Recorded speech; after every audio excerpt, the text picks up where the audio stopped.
doing? Do it fast!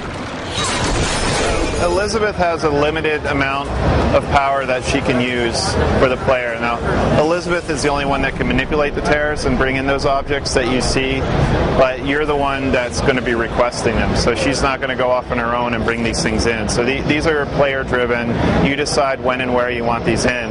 But because she has limited power or energy, you don't want to just bring everything in that you see because there might be something later that you'd like to bring in. So it's player-driven, but Elizabeth's the only one in the world of BioShock Infinite that can actually manipulate those tears.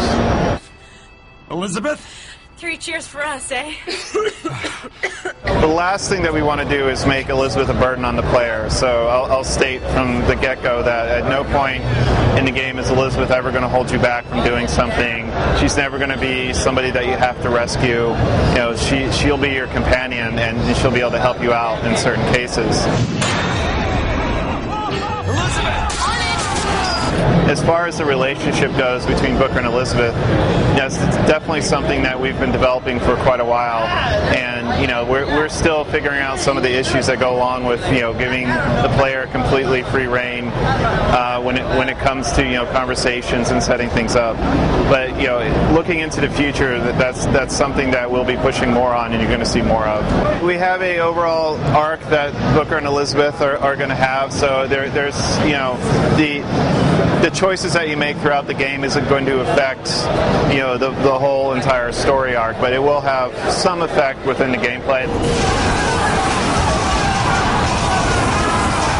Our very first prototypes of BioShock Infinite, when we decided we want City in the Sky, they started off as very dark in the clouds, very gloomy. It might as well have been underwater. And we started literally pushing the clouds back, bringing up the blue sky, and then we just got rid of everything. And so it's not a process where we come in one day and just say, boom, this is what we're doing. You come in, you make mistakes, you experiment a little bit, and then eventually you get to where we are now. We're not making a completely open world game. It's not a GTA world where you can explore everywhere. But there is, the exploration component, for lack of a better word, is going to be roughly the same as in BioShock 1, where there are places you can explore, narrative elements that will bring you back, and then, open areas that you can explore.